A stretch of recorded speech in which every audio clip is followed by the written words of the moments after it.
So after being involved in a Nigerian scam, I wanted to do a social experiment. I wanted to see what kind of talent the country of Nigeria had to offer and how that talent could be used for good.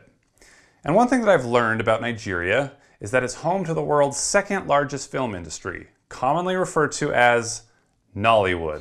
New York City! Oh no! So when a filmmaker from Nigeria reached out to me looking for help, I decided to put him to work because I feel like I have a story that audiences will go crazy over. It's the story of a poor Liberian man who sent a distress call to the far reaches of cyberspace that resulted in a best-selling book and hope for thousands of Liberians.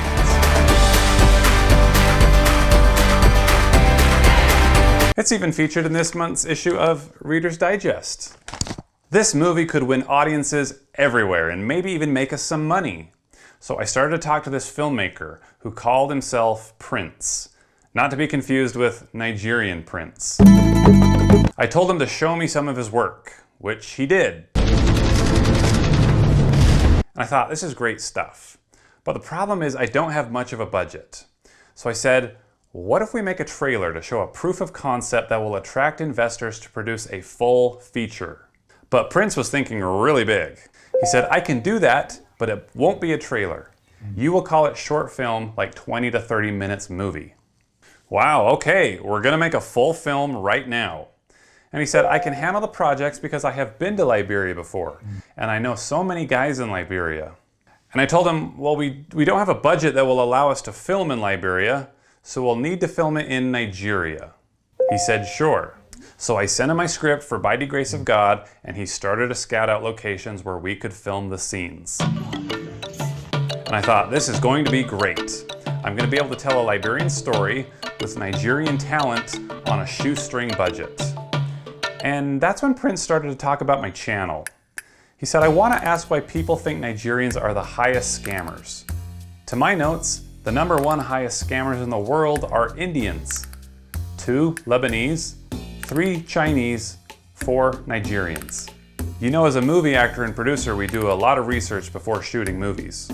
And I said, that's exactly why we're making this movie, to highlight the talent in Nigeria and show the scamming youngsters that there's a better way to make money. But then he started to talk about the United States. He said, I need to tell the US government to pass this law. Before someone will own a gun, he needs to have a property, and you will see the killing will be limited. And I thought, okay, why are we talking about gun laws in the United States? He said, I watched how guys in the streets of Chicago killing themselves. It doesn't look right. They put law before someone will own a gun, he or she need to own a property. And I was like, well, the founders of our country believed that everyone should have a right to defend themselves, whether they're rich or poor. It's called the Second Amendment. But when they put the law, crimes will be less. In Africa, you can't own a gun if you don't have a property.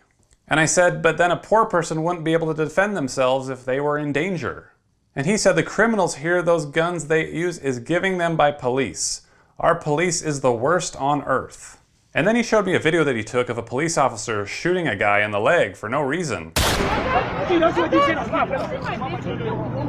And I'm like, yeah, that's exactly the reason that we have the Second Amendment, to prevent a tyrannical government from taking over by allowing the citizens to bear arms. And then I was like, how did we get off topic here? And I said, what do you think of the script? He said, cool, I can use it.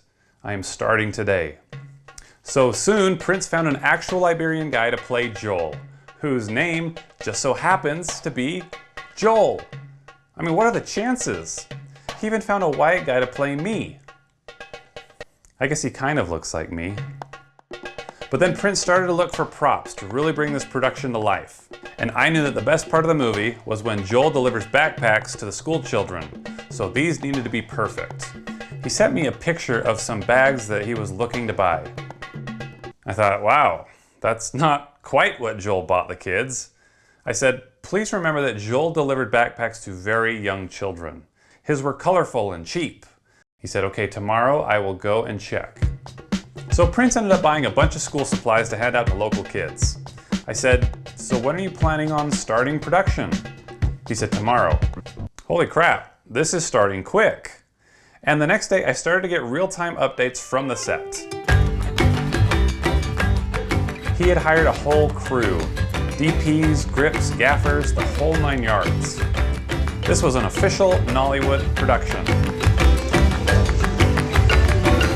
After 2 days, Prince told me that production had wrapped and that they were moving on to editing. A day later, he told me it was finished. I couldn't believe it. I said, "Is it good?" He said, "Sure."